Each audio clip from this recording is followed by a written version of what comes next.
আসসালামু আলাইকুম। জেডটিভি অনলাইন লাইভে আপনাদের স্বাগতম। দর্শক, আমরা এখন দাঁড়িয়ে আছি বিসিক শিল্পনগরী এলাকা। এটি একটি শিল্পনগরী বিসিক এলাকা। এখানে রয়েছে শত শত গার্মেন্টস কারখানা। প্রতিদিন হাজার হাজার শ্রমিক এই এলাকায় কাজ করেন। কিন্তু দুঃখজনক হলেও সত্য, এই গার্মেন্টসগুলোর সামনে জমে আছে ময়লার আবর্জনা, পচা পানি, সুতার বস্তা এবং ফেলে দেওয়া ফেব্রিক্স। এই জমে থাকা নোংরা পানি ও আবর্জনা এখন পরিণত হয়েছে মশার স্তূপ। বিশেষ করে এখান থেকেই ছড়াতে পারে মারাত্মক রোগ ডেঙ্গু, ছাড়াও চিকুনগুনিয়া এবং ম্যালেরিয়া হওয়ার ঝুঁকিও রয়েছে। শুধু তাই নয়, পচা দুর্গন্ধ পরিবেশের কারণে ছড়াতে পারে ডায়রিয়া, টাইফয়েড এবং বিভিন্ন ধরনের রোগ। এলাকাবাসী ও শ্রমিকরা জানিয়েছে, প্রতিদিন এই নোংরা পরিবেশের মধ্য দিয়েই তাদের চলাচল করতে হচ্ছে।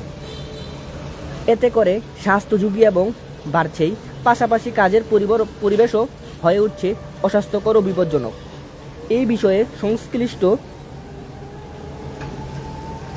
কর্তৃপক্ষের দ্রুত হস্তক্ষেপ কামনা করেছেন ভুক্তভোগীরা। নিয়মিত পরিষ্কার ও পরিচ্ছন্নতা ও বর্জ্য ব্যবস্থাপনা নিশ্চিত করা না হলে যে কোনো সময় বড় ধরনের রোগব্যাধির প্রভাব দেখা দিতে পারে এই শিল্পনগরীতে। দর্শক, আপনারা দেখতেই পাচ্ছেন এইখানে পানি জমে আছে, মশা, মাছি ইত্যাদি রয়েছে। দর্শক, এই ছিল আজকের খবরাখবর। অন্য কোনো দিন অন্য কোনো খবর নিয়ে হাজির হয়ে যাব আমি, হাসান জয়। ততক্ষণ সবাই সুস্থ থাকবেন, ভালো থাকবেন, জেডটিভি অনলাইন লাইভ চ্যানেলের সাথেই থাকবেন। আসসালামু আলাইকুম।